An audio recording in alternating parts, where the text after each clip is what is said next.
how do we truly understand God? Is it through a divine trio harmonizing as one, or a singular entity changing its form like water, ice, and vapor?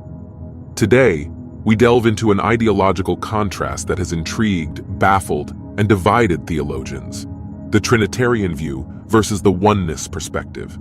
At its very core, the Trinitarian doctrine stands as a monumental pillar of mainstream Christianity. This profound belief comprehends God as three distinct persons: the Father, the Son, and the Holy Spirit. It's not unlike a musical triad in a symphony. Picture this: three musicians, each playing a different instrument.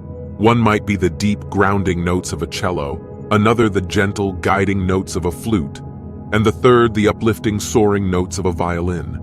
Each contributes a unique and indispensable sound. Yet when played in harmony, these distinct notes fuse to create a melody that resonates as a unified, coherent whole. Now let's delve a little deeper. When we say persons, we're not referring to human beings or separate gods. Instead, persons in this context means distinct manifestations or aspects of the one and only God. The Father, often visualized as the Creator and Sustainer; the Son, Jesus Christ, who walked among us and sacrificed for our salvation; and the Holy Spirit, the divine presence that continues to guide and inspire believers. Each has its own role, purpose, and relationship with humanity, yet they all stem from the same divine source. To further simplify, imagine the roles one individual might have in their life. A woman could be a mother, a daughter, and a teacher. Each of these roles has distinct responsibilities and characteristics, yet they are all one woman. Similarly, the Trinitarian belief asserts that the Father, Son, and Holy Spirit are distinct, yet are all one God. In essence, this doctrine reflects the richness, depth, and complexity of God. It seeks to capture the multifaceted nature of the divine, allowing believers to connect with, understand, and experience God in varied yet deeply interconnected ways. On the flip side, we're presented with the oneness perspective. This belief, deeply entrenched in the teachings of oneness Pentecostalism, offers a contrasting take on the divine. Instead of visualizing God as three separate entities, this perspective envisions God as one singular, indivisible force that expresses himself in three distinct modes or manifestations. It's akin to a gifted soloist on stage, who seamlessly and effortlessly shifts between three different vocal ranges. Imagine water for a moment. In its natural state, it's a liquid, but when frozen, it becomes ice, and when boiled, it transforms into steam. Despite these changes in form, at its core, it remains H2O. The oneness belief holds a similar view of God. Whether he reveals himself as the Father, the Son, or the Holy Spirit, he remains the singular, unchanging divine essence. In this belief, the Father is understood as the Creator and the overarching divine Spirit. The Son, Jesus Christ, represents God's earthly form, his physical manifestation among humanity. Meanwhile, the Holy Spirit is seen as God's active force in the world today, guiding, comforting, and inspiring believers.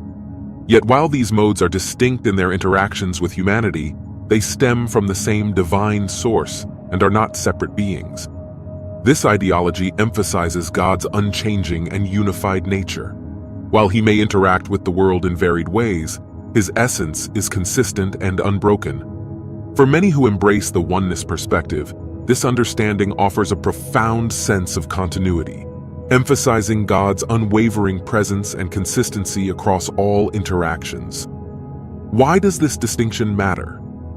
To the casual observer, the debate may seem like an intricate dance of words, a mere exercise in theological semantics. However, once we venture beneath the surface, we realize it's much more profound. This distinction isn't just about words, but a journey into the very heart of spirituality and our relationship with the divine. Consider for a moment our personal relationships. How we perceive someone, be it a friend, a partner, or a family member, shapes how we interact with them. Our understanding of their nature influences our feelings, our trust, and our intimacy. The same applies to our relationship with God. How we conceptualize him, whether as a harmonious family of three or a singular entity with varied expressions, molds our spiritual journey, our prayers, and our entire faith experience. Drawing a more tangible analogy, think of the sun.